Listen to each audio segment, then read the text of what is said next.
Okay, good afternoon. I'm the Professor Hyuk Rhee from Korean University Business School. It's really nice weather, and what a good chance to have this kind of conference inside the building, even though the outside really nice weather. But anyway, I'm going to have some discussion regarding what kind of practices might be required for Korean corporations. Indeed, as you see from the title of my presentation, I'd like to focus on the implications of ESG practices for large corporations, especially for jabbers in Korea. Well, the title indicates that I have two different kind of dilemma regarding what kind of suggestions we may have for Korean corporations. If you believe there are some universal value for the benefits of ESG practices, we might say Korean corporations should take some global approach, regardless of where they're operating. In reality, however, as I'm going to explain later, each country may have its own unique institutions that may have different impact on large corporations. So Korean corporations, if you are from the European countries, it might be a little bit difficult for you to understand because there might be some global standard. But to be honest with you, Korean corporations are a little bit late movers in terms of embracing ESG practices into their systems. So there might be some time gap between what they believe is important and what they are going to implement. So this is what I'm going to have some discussion today, and I'd like to have some feedback or comments on my presentation later. Well, let's take a look at the COVID-19 first. Well, for information, I don't invest money in the stock because I'm not that good belief in the value of the stock markets, not in Korea, but in overall countries. But anyway, if you take a look at this one, the number indicates total shareholder returns. Take a look at it. Regardless of which industry you're operating, it's really hard to believe, but that's the negative. Corporations competing in those industries are going to have some negative return from their investment. So a lot of corporations may have some difficulty in terms of their survival. Not the performance or not the improvement, but a lot of corporations may have some difficulty in terms of how to meet demands that might be essential for their survival in the future. Nevertheless, some corporations are big enough. Let's take a look at your left side table. That's as you see, that's the top list corporation from the Global 500 in terms of revenues. Walmart, Sinopec, and so forth. Their revenue is so great. So I was wondering how I can more efficiently compare its economic power with something else. And my conclusion is maybe I may have to focus on the economic power of one nation. If you take a look at the Thailand, well, Thailand is number 25th in terms of the GDP, out of about, I'm not sure how many nations we have on this planet, but maybe about 200 or 220, depending on how we define nations. But out of 200, for example, Thailand is number 25th. But can you believe it? Walmart economic power is greater than one country's GDP. So that's the reality. Then what's the bottom line? A lot of stakeholders should be happy about it. Consumers should be happy about it. Local community on the same page. But unfortunately, another reality is not many stakeholders like the economic power of large corporations. You may remember the Occupy Wall Street, 1% versus 99%. It might be irony because whenever corporations are getting bigger and bigger, whenever they are getting larger and larger in terms of their economic power, stakeholders, including consumers, workers, investors, local communities, local governments, they must be happy enough. But unfortunately, maybe only one stakeholder type, investor, may love it at the expense of other stakeholders' dissatisfaction. I think that's what we may believe, some issues related to ESG practices. So what's the responses? Well, business around the table. Well, some kind of big guys such as Jeffrey Bezos from the Amazon CEO, one of the richest guy on this planet, but they got together and they have some discussions. Yes, they did a lot of things regarding how we are going to purpose corporations. Well, I'm professor teaching at business school, and I'm teaching to my students. What's the purpose of corporation? The answer is corporations, they should make profit, no matter what. But nowadays, I begin to emphasize, well, it's true that corporations should make profits. You should pay attention to the process through which you are making such a profit, which we call social legitimacy. Without social legitimacy, your corporation cannot survive or cannot progress because stakeholders will dislike your behaviors. So that's some wake-up call for these guys. And they got together, as you understand or as you remember, and they say, well, we try to restate the purpose of corporation. They had the picture taken, they made a lot of comments, but to me, one simple conclusion from their assembling was, well, we'd like to focus on not only shareholder value, but the value of other stakeholders. What does it mean? It means, at this point, the benefits of investor has come true at the expense of other stakeholders. So that was another big issue that we have to remember. Well, at the top, as you remember, Amazon, well, that was a really big issue because the workers for Amazon got some COVID-19 and some of them dead because the practice was not that ideal. On your right side, up your right side, and on. So these two examples are closely related to S and G aspect of ESG principle. Because you are the expert on this issue, I don't need to explain what ES stands for, what's the meaning of it. But that's the typical example of S and G respectively from the ESG principles. At the bottom, two pictures. Well, for information, I visit India 2 times, and when I was there, I thought there was normal on your left side. Nowadays, we are talking about back to normal. But I will never go to the back to normal in terms of having some travel to India before and after COVID-19. That has close connection to E pillar of ESG practices. Okay, why we are so concerned about ESG in general and E pillar in particular? Again, I'm teaching at business school, and my major client is not only students, MBA students, undergrad students, but my major client would be some CEOs or top-level people from large corporations. The conclusion is, now we have to worry about what kind of impact environment may have on the profits of large corporations. On a global basis, take a look at this one. Global GDP. On your left side, as you see, BAU, business as usual.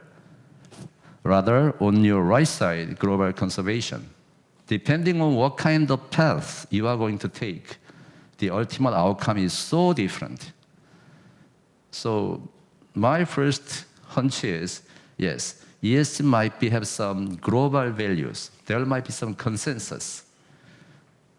We believe that, every and each of us believe that environment or ESG is so practical and very critical for large corporations, at the same time for their stakeholders. Again, on your left side, Global 500. So I was wondering how we are going to predict sustainability of one corporation. According to my experiences of teaching at business school for the last about 20 or 30 years, at this point, we tend to focus on the first column. Again, how big is a corporation in terms of revenue, profit, EBITDA, ROIC, you name it, but so-called financial performance. As you know, the list is provided by Fortune 500, Fortune magazine. But at the same time, it also published another two criteria: most admired company and best company to work for. So my interpretation is, on the first column, we tend to focus on economic or financial performance when we try to predict so-called one corporation sustainability. But nowadays, there has some shift in terms of the demand. Well, I have a lot of students, undergraduate MBA students, well, for information, in the past, they love working for large corporations, but nowadays, they try to have some job with the corporations. And whenever they say, well, I'm working for company A, the company A's reputation should be good enough. Because when they talk to their parents, their boyfriend or girlfriend, they might be ashamed if the company he or she is working for is not that famous. So nowadays, how we are going to predict sustainability? One of them would be, yes, financial performance. No objection to that. But at the same time, we have to focus on the process through which that corporation reach that level of economic outcome, which I believe so-called ESG principle. So now second part of my presentation, is it global issues? I believe, yes, the answer would be yes, because nobody will deny the value of so-called economically, financially sound enough. And as you see from this graph, a lot of corporations are willing to reveal their ESG disclosure or outcomes. I guess you did not attend the previous session, but in the previous session, the title was how you are going to have some ESG disclosure. Not surprisingly, a lot of corporations, foreign, European, doesn't matter. They are eager to share information about their ESG practice with their stakeholders, partially because that is required by law, but mainly because they believe that's the best way for them to communicate with their stakeholders, which may have good impact on their survival. So the answer to my first question would be yes, right? So we have some kind of universal consensus based on some homogeneous belief. If you remember the picture of the two pictures of the India, yes, we have to be very concerned about economic impact in general or other issues. But at the same time, my question is there really a global issue? As I'm going to explain later, each country has its own unique characteristics, partially because of their institutions, partially because of their language, partially because of their locations, partially because of their history of modernizations. So I believe applying ESG practices into every single country at the same time with the same level of expectation is not that ideal. To be honest with you, that might be ideal from the perspective of policymakers from so-called advanced countries in terms of ESG practices. But how about some underdeveloped economies? They are going to modernize their practices. They may have to build a factory. But suddenly, they are facing a lot of challenges, not only within their own stakeholders, but many from other leading corporations. So I'm not very quite sure this is really fair enough for us to set the same standard for every single corporation, regardless of how big is the corporation or what kind of process they have taken up this point. Now, my last part, because we are going to have more discussion, not my presentation, but how about Korea? Well, for information, it was not until January this year that a lot of corporations began to embrace ESG practices into their systems. I don't feel shame because unlike large corporations in advanced countries, Korean companies, yes, they did pay attention to ESG practices last year or 2 years ago. But it was not until the January of this year, that corporations really pay attention to how they are going to embrace ESG practices. So I don't think that is not good enough for us to believe that Korea should take the same process or same result. So one example was, for example, one example of the so-called ESG disclosure. I don't want to spend enough time because that was main discussion topic from the previous session. How about second issue? Why corporations are so concerned about ESG practices? According to ESG 101 textbook basis, whenever your company is good enough in terms of ESG practices, you have fundamental advantages. One of them is you can lower the cost of capital. But hidden assumption is only when the capital market in the country is big enough to differentiate good companies in terms of ESG practices from those not that good. But unfortunately, if you take a look at this one, trillion versus billion, still Korean markets are not that big enough to give some really good incentives for large corporations to raise capital from domestic markets with a much favorable rate. In the global market, that might be feasible. But in the domestic market, well, I'm not that quite sure. Another issue is ESG ratings, different results by different institutions. Well, do not get me wrong, I do not pinpoint or I don't want to criticize the institutions, but in Korea, there are 3 major ESG rating institutions. Out of 3, 1 does not reveal the result. So we mainly focus on 2 institutions rating result. At the bottom, G pillar.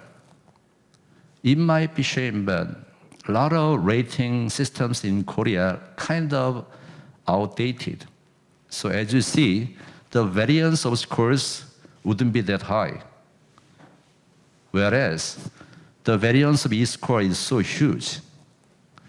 So what's the bottom line? Unfortunately, your company may be rated as a level of ESG performance by institution A versus at the same time, your company can be marked as a C or D level by the other institution. So corporations may have some bigger pressure how to communicate with the stakeholders.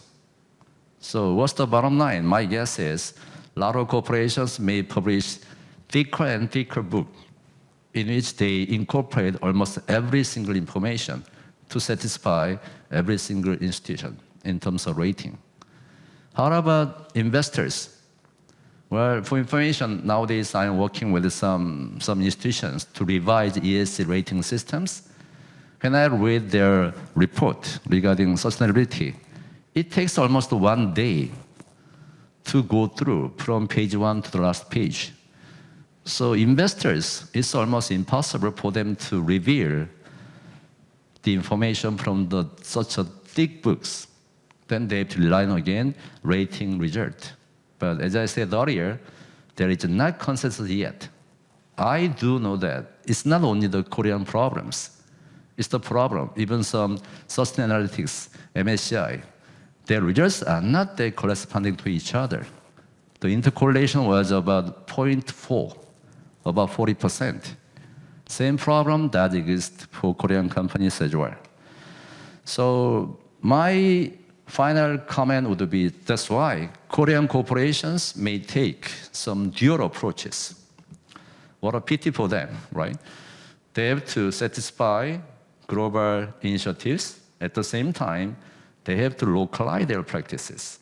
Let me take renewable energy 100 as an example.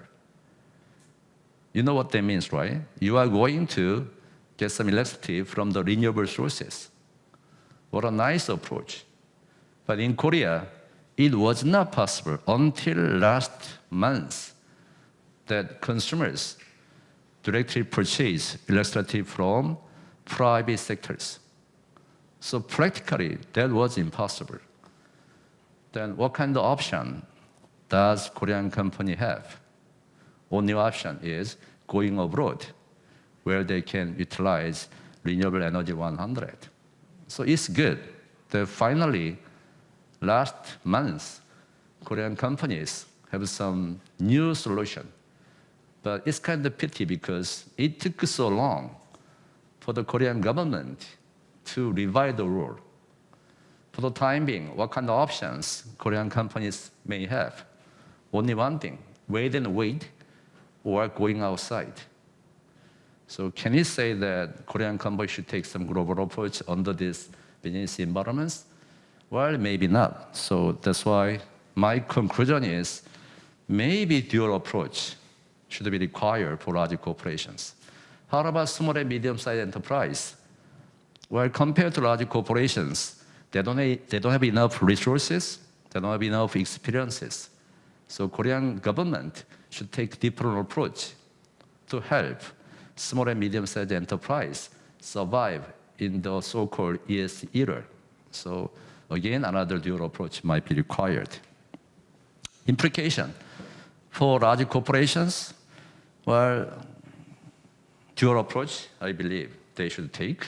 At the same time, they cannot satisfy all the ESG requirements. As you know, on this planet, ESG criteria, at least there are 600 different ESG criteria. So it's impossible for one corporation to satisfy 600 different indicators at the same time. So depending on what kind of industry they are dealing with, what kind of business practice they have, what's the better business model, they should set the priority in terms of how to implement ESG requirements one by one. I think that's a really big task. But unfortunately, corporations, they do not have any other option because anyway, they should be evaluated by all or some of the 600 different indicators. How about policy implication? Government. I'm not quite sure whether government officials are going to watch this video, but they should set some priority again. I'd like to emphasize that the fundamental issue is we have to support large or small corporations so that they can enhance their sustainability. So I think that's the major role of the government. Give some incentives, not give some penalty. Of course, sometimes they have to, but the bottom line is, depending on the progress, government should do some kind of facilitator for the issue. Well, we are almost done. Second to last slide. Well, the future, not that bright. I'm not from the Full House, so I can be honest with you. Well, future wouldn't that bright. So this is the average of the real GDP growth, but Korea is behind the average, which means even next year, we have to differentiate good from bad corporations in terms of their sustainability. Of course, I hope that every and each Korean corporation should take ES principles, so every should survive. But as you know, that's not that ideal, or that's not that realistic. So that's why, again, my final comment would be, local markets still in the process of achieving high levels of the practices. So the bottom line is, what's the ESG? I believe that's the best way for company to check their visibility in terms of ESG Era, and they have to fight against whatever barriers. And in the long run, they have to survive in this kind of COVID-19 or other different business environments. The bottom picture, well, when I made this slide, I was struggling whether I should include this or not, but I had decided to include it. That's some kind of some top and bottom income gap between inside this Korea. Well, economic growth has been so fundamental, but unfortunately, in this society, still we have some large gap in terms of income between top and bottom 20%. I do believe, well, incorporating ESG practices might be better solutions for large corporations at the same time, consumers and everybody. So in that respect, I believe it's a good chance for us to have some discussion about this issue, especially incorporating the comments from other experts. So that is my kind of end of presentation. So I hope we have more discussion based on this issue. Thank you for your attention. Okay. Thank you for introduction, and thank you very much for the insightful presentation, Professor Rhee. And it was very valuable for me because as a consulting expert in the market, it was great time to listen to the view from the academia. So yeah, it was great. Yeah, thank you. And here we have 3 more panelists for second session. First is Mark Batigi from UK Embassy, Korea. And the second is we're online, Christian Heller, CEO of VBA and BOSS. And the third one is Mr. Ki-Jun Kwon, Vice President of SK Group. So 3 panelists are all from the leading sustainability entities in the global market. So I'm sure that we can share the valuable views from the leading kind of entities on the global sustainable industry and also the gap between the global and Korea corporates. First, Mark Batigi from the UK Embassy, Korea. So UK is definitely a leading country in terms of the climate change and climate change initiatives. So in that sense, would you please share your opinion on the progress of Korea companies and any effective ways for Korea companies to catch up the global progress? Sure. So first of all, thank you very much to the ECCK and to KCCI for organising this event. I'd like to apologise on behalf of the ambassador who was hoping to make it here today, but is unfortunately unwell. So thank you for allowing me to step in his stead. And also thank you for an excellent presentation to Professor Rhee just before this. It was very, very interesting. As just said, I hope you don't mind if I take the opportunity to focus more on the environmental angles of ESG, because this is an important year for the UK and the world, because the UK is hosting COP26 in Glasgow in November. And I found the previous panel discussion very interesting as well. It focused a lot on the challenges of ESG and the complications around it. But I'm going to sort of talk a little bit more about why speed is actually necessary, particularly from an environmental point of view. Whilst there are challenges, there is a really important context that needs to be considered. In just over 3 months' time in Glasgow, the UK will play host to about 197 countries who signed the UN Framework Convention on Climate Change. 6 years on from signing the Paris Agreement, COP26 is the first time we can really take stock of progress and see how we are doing in keeping the Paris goals in mind. So keeping global warming to below 2 degrees Celsius and ideally to no more than 1.5 degrees Celsius. And for COP26, for the UK and our role in that, keeping 1.5 degrees Celsius within reach is paramount for us, and doing what we can to avoid the worst impacts of climate change, which of course will affect all businesses, all people, and every part of the globe if we get this wrong. So we are encouraging investment in renewables, curtailment of deforestation, speeding up on switches to zero-emission vehicles, more sort of getting more progress on the Paris rulebook. There's a lot to do, but within all of this, finance and the role of companies is absolutely crucial. Making sure that they play their part to help the global transition, and also in terms of financing support to the developing world. So how does the progress look so far? Well, things are starting to move in the right direction, which is great. We've recently had critical net zero commitments from the EU, US, Japan, and indeed Korea. Chinese commitments too, and we now have about over 70% of the global economy covered by a net zero commitment. And that's an important perspective to consider. We're hoping it will be more than that by the time we get to COP26. But that's an important perspective, and we are moving towards the right direction. But I would argue, and so with the UK, that progress is generally still too slow. And actually, we are going to lose the chance to keep 1.5 degrees of warming within reach unless we take greater, faster action across the economy. And that obviously produces challenges when we're considering things like fairness, and the just transition is a really important part of the work we're doing. Challenges when we're trying to come up with simple standards, reporting standards for companies to use, as identified in the previous panel discussion. But unfortunately, over the last 200 years, we've already warmed the planet by 1.2 degrees. So we've only got a little bit left to keep 1.5 degrees within reach. So speed is critical, and in the next 10 years, we really need to see all the big emitters in particular play their part in reducing emissions. For the US, that's a 50% reduction by 2030. Japan, 46% reduction by 2030. EU, 55%, and the UK, 68% reduction by 2030. So that's not long.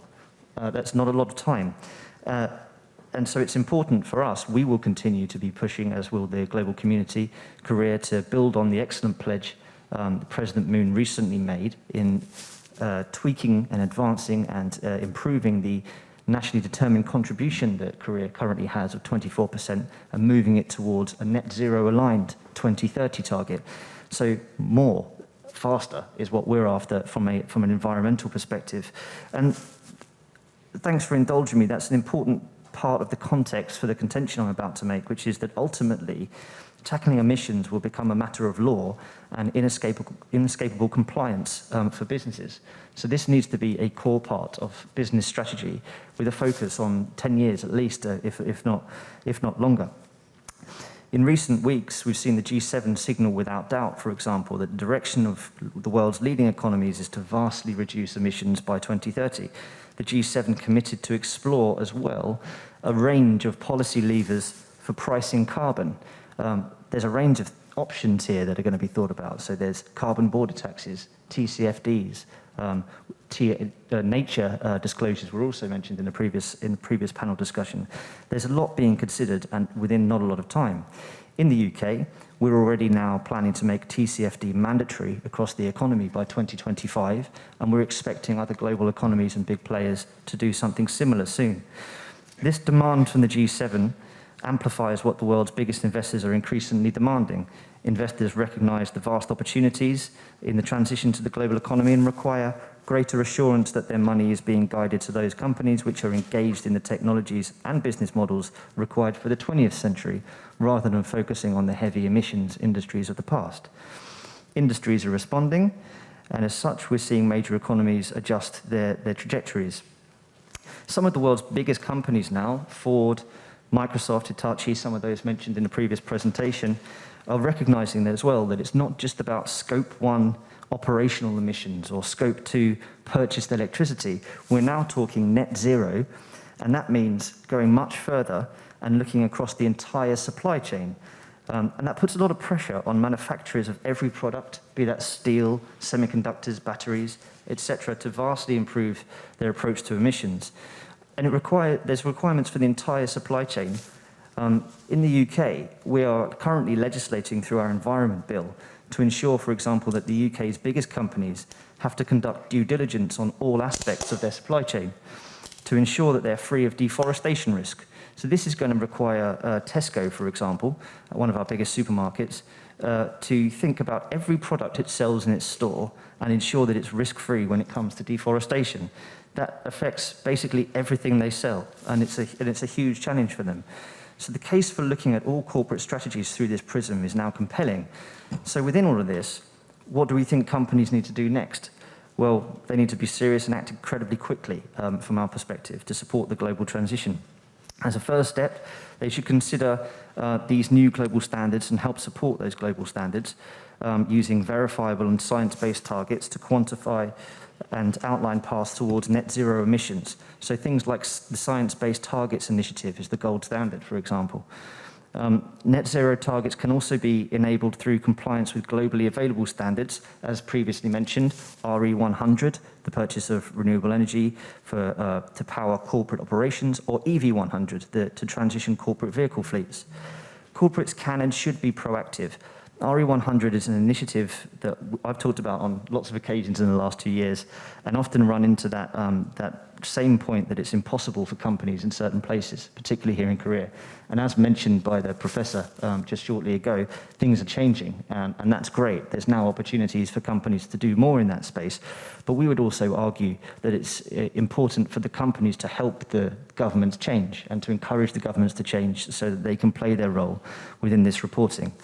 And I'll end by just echoing the KCCI chairman, Chae Tae-won's comments of only last week to SK affiliates, that achieving carbon neutrality is essential to maintaining economic competitiveness, and that's the key factor here and why companies need to act quickly, as well as winning the competition. We consider certainly those were very wise words. Yeah.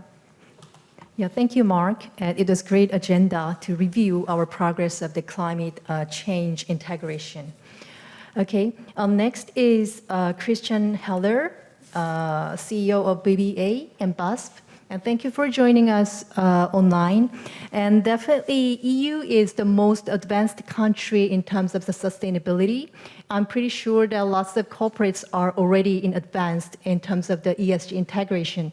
So would you please share your experience or your views on EU companies, how they view the ESG in their business? So, 안녕하세요.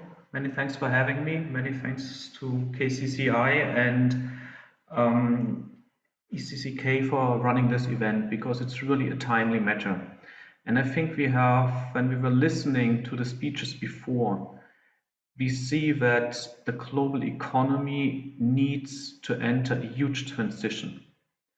And what I would say, we are not entering the transition, we are already in fundamentally. You will see, and you see this already, that corporates and the paradigms corporates are running their business model has changed fundamentally. If you're looking at global corporations, the paradigm of making business over the last decades was just about growing and maximizing profits. If you're looking now at business models and strategies, and you mentioned before the whole movement, for example, with the Business Roundtable from the US as just one example about purpose-driven companies. Business models are shifting from, let's call it, from profit maximization to value optimization, and from just growing to smart business models with regard to resource use and with regard to, in the end, circular economies. Going a little bit more into the details, and this was also mentioned by Tom Dodd from the EU Commission before, we are talking quite a lot about reporting. And yes, it was also mentioned by Professor Rhee, and thanks for this one. If you're looking at the rating agencies, it can be as a corporate that in the one rating you are among the top 3, at the next one you are among the low 3. But this will never happening with credit agencies, because with regard to financial statements, we have really sound standards in place. This is what is missing currently at the level of, let's say, the broader sustainability reporting area. And one of the key efforts we need to go in this direction is, yes, an international baseline via the IFRS Foundation, for example, is going to be key to be successful in this direction. But for sure, as also pointed out by Professor Rhee, we need to have in the end tailorized approaches for the different jurisdictions in the end. So a global baseline, but then for the different jurisdictions, especially in the social area, we need to tailorize. But this is just in the end the reporting framework. So what I should report about as a company. This in the end is not really changing the business model. If businesses are honest with themselves, and if you're looking back over the last 20 years, we had the Global Compact, we had GRI, we had SASB, we had the IRC movement, now we have the TCFD movement, but the business model itself has not fundamentally changed. But this is starting now to happen since the last 2 to 3 years. And what is changing is that the usual just financial targets are now accompanied by additional targets, like a corporate footprint, like a carbon footprint, so your CO2 emissions, like biodiversity targets, like social targets. And what is currently changing is that companies need to make decisions not just along one indicator, which is profits, but taking different indicators into account at the same level. And it's the first time for companies that we need to deal with trade-offs. And these trade-offs we need to manage. And we are currently missing fundamentally sound methodologies to create the data. This means for companies we need to work on two main angles these days. The first one is to develop consistent methodologies how you measure sustainability. And I make one example for you. In all of these reporting frameworks, you are requested as a company to talk about further training, for example. But how do you measure further training? You see, some companies are reporting about training hours, some about training days, some are reporting about money invested, some about competency profiles. You can take whatever kind of different metrics. And as long as we don't have standardized these metrics in the background, we will fundamentally fail to compare the performance of companies. The second thing is, next to the methodology alignment, just reporting is not sufficient. We need to really think about how do we integrate sustainability aspects in decision making and steering. So we're talking about management accounting in specific. We're talking about how do you integrate sustainability aspects in your accounting and controlling systems. And there's a quite interesting movement which you can see, that the responsibility for sustainability is currently shifting within the companies from the sustainability departments to the CFOs and to the financial controlling departments. This is driven from three main directions. The first one was outlined by Tom Dodd. This is legislation taking place in Europe heavily, but also in other jurisdictions. The second one are the standard setters coming up with new frameworks. And the third one for sure is the financial market. Just take up buzzwords like impact investing, green bonds, social bonds, whatever. The organization I'm heading is a non-for-profit organization consisting of international companies. We have more than 25 international companies from all regions of the world with the main ambition to integrate sustainability aspects into decision making and steering of a company. And this goes in the end along the same lines like what we are used to with regard to financial reporting. Most of the data we need to generate are meant for internal decision making. Some of these data will be used for external reporting. In the efforts we are doing, we are collaborating with organizations like the OECD, like the EU Commission. G7 was mentioned. We are also working with the G20, with the World Bank. We are working with large-scale investors and with universities like Harvard and Oxford. What you currently see is a broad movement and a huge collaboration at global scale to shift the business model. And shifting the business model needs also, or accounting system needs to follow. Just that one example, if you're looking at the book value of companies and at the market value, there's such a huge difference. And if we don't get this closer together, in the end, we need to reconsider what is accounting for. And what we are quite convinced is that you need to fundamentally change the perspective on value drivers within the company, because we have moved, let's call it, from an industry and asset-based economy to an intangible economy. So the assets of a company shifted heavily towards intangibles, IP, capabilities, and so on and so on. And this is what we need to reflect.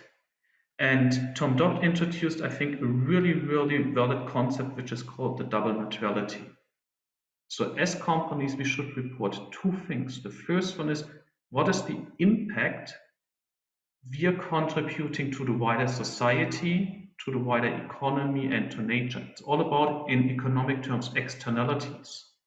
This is really the value we are contributing to external parties, positive and negatively. The second one is, we fundamentally need to rethink what is the value of an enterprise. Because if you're looking, for example, at the current corona crisis, and figures have been shown in the previous presentation, companies are reacting in the sense, first of all, to keep my profits stable.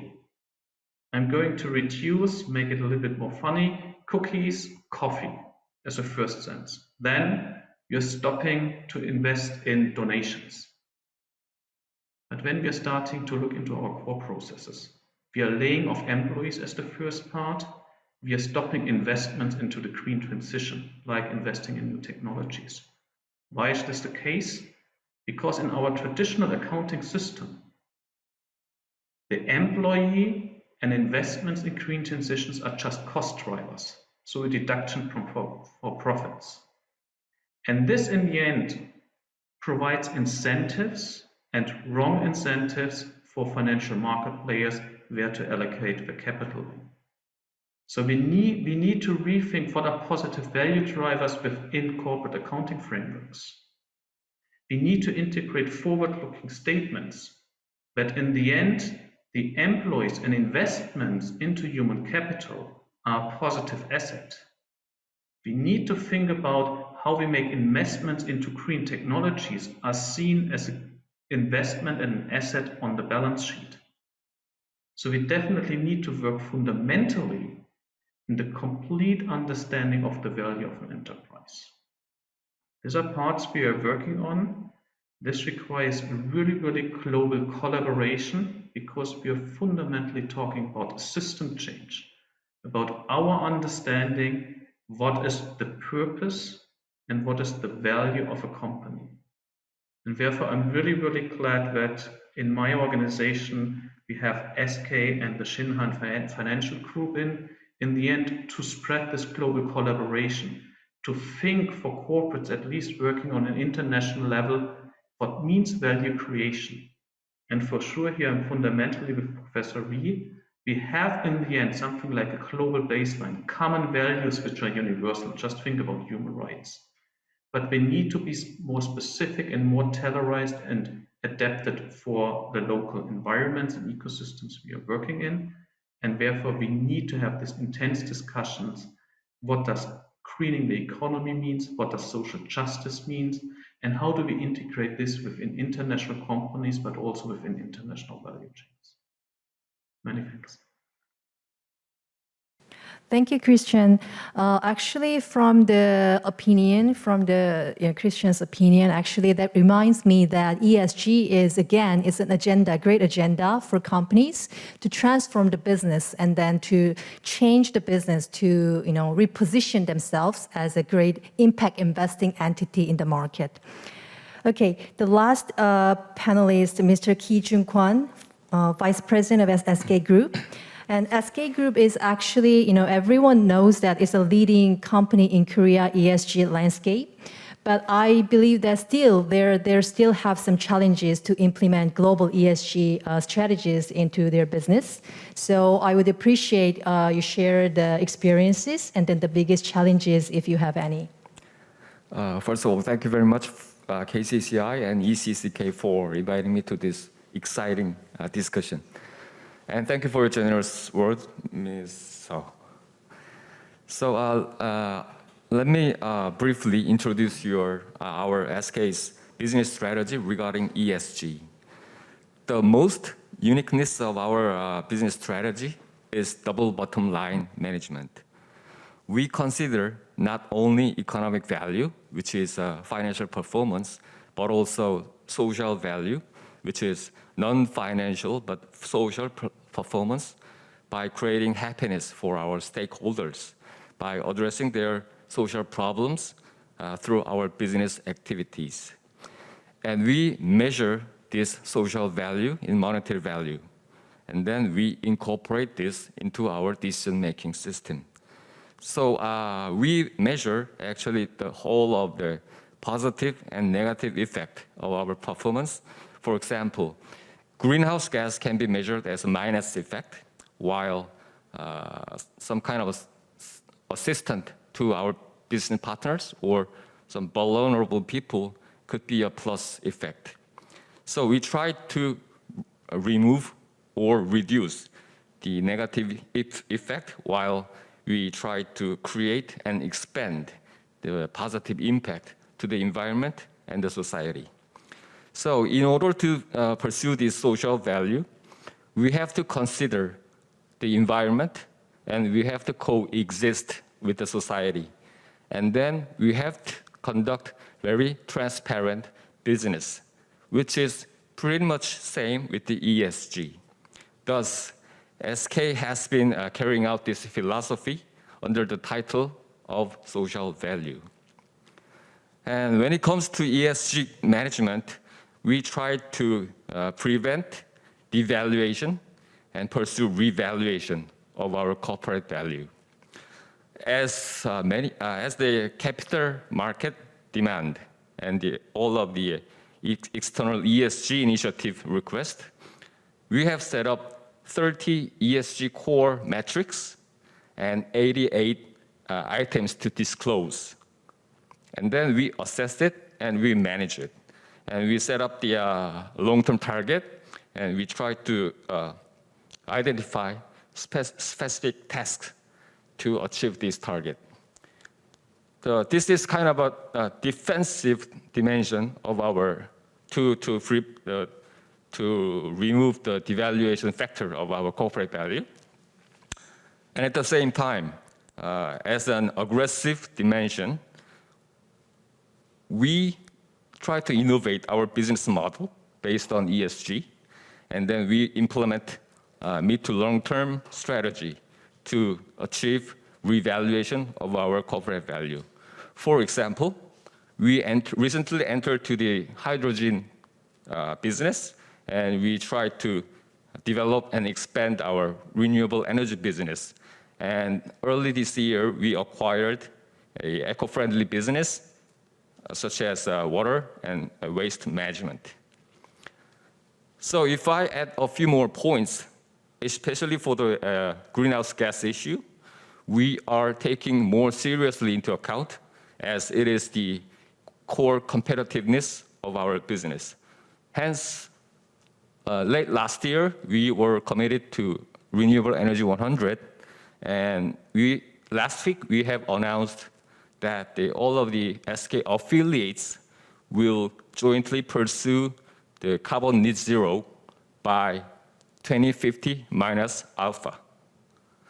So the alpha differs from the industry based on their nature, but we'll try to take leadership in each sector, and we will soon come up with the detailed target and roadmap.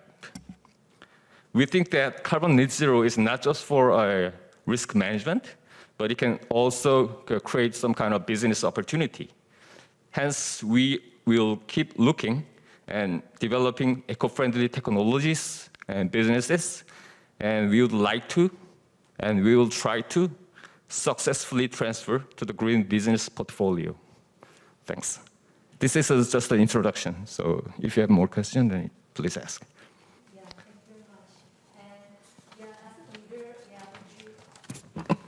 I have one more last question, Mr. Kwon. Yes. So, as a ESG leader, would you please provide any advice to the following Korean companies, the most effective way?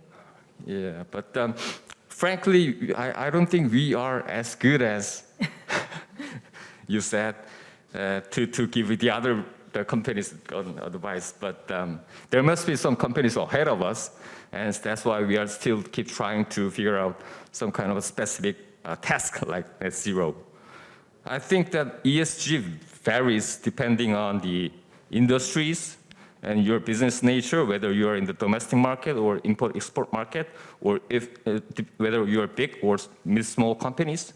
But I think that we have to acknowledge that this is the way we have to come along with, and then we have to be prepared, as this is the necessity for our sustainability. So I want to highlight that ESG is not a thing, agenda to compete each other, but the agenda to make the best practice with all of our stakeholders together. So it is important to share the information, and it is important to cooperate each other. Thanks. Yeah, thank you very much for the great comment. And I feel like from the market, in the Korean companies, my impression is they're just finished the studying about the ESG now, and then they are very busy and very quick to move on to the next agenda to integrate ESG into their business, actually. So yeah, I hope this session is, providing those audiences with some of the ideas and then facilitating to the next progress to the next level. Yeah. With the limited of time, yeah, we close the session as of this. Yeah, thank you very much.